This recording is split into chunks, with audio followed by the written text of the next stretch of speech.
Bye! Ayos. Ayos guys. Beef, yan ang gamit natin. Mamaya gigilingin natin.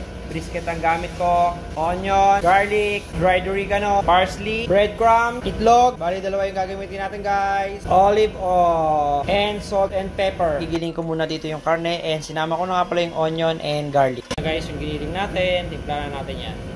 Salt and pepper, dry oregano, parsley, eggs, breadcrumbs. Kung wala nga pala kayong breadcrumbs at hindi available, pwede nga pala kayong gumamit dito ng tinapay, kahit anong klase ng tinapay. Pero pira-pirasuin nyo and i-mix nyo lang dito sa karne ng baka. Dito nga guys, gumawa na ako ng meatballs. Make sure na hindi siya maghiwa-hiwalay kapag pinirito. Pwede nyo nga rin pala itong i-oven kung gusto nyo. So ito nga, bibilugin lang natin to lahat hanggang sa matapos natin or maubos natin yung ground beef. Nag-ready nga pala ako dito ng isang pan and nilagyan ko ng parchment paper. Yan lang guys, lalagay lang natin to dito and ready na yan sa oven. Pero ang gagawin ko dito, ipiprito ko siya guys, pero ginawa ko muna, pinasok ko muna siya sa oven for 5 minutes or 10 minutes.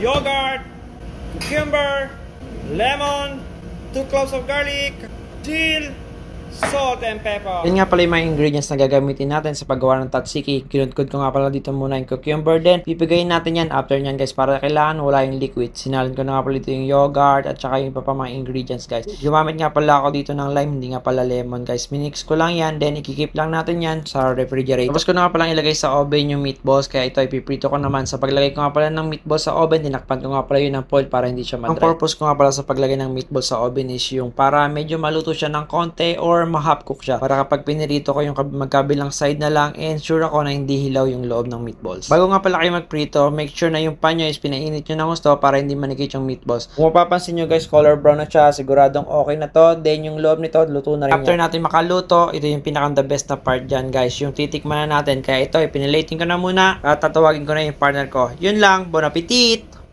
Hi guys, nagluto nga pala ako ngayon ng beef meatballs. Papatikim natin to ngayon kay partner ko na si Daddy Jordan. Meatballs with tzatziki sauce. Pagin natin siya ngayon guys. Partner! May niluto ulit ako ngayon. Beef meatballs. Masarap yun na. Yeah, masarap talaga yung partner. Meron niyang sauce na tzatziki. Tikman mo partner. National nito. Ikaw ang husgahan mo. Masarap yan. Siyempre. Okay, first bite. Sarap to guys oh. Ito lang. Sarap. Parang gusto ko rin tikman yung partner. Sarap talaga. Dip natin guys. First bite, dip. Wow.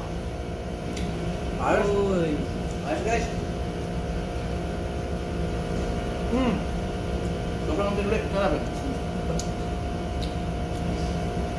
Now guys. Sarap to. Sarap to. Baka lambot. Walang sauce guys. Juicy siya. Juicy ba no? Sarap.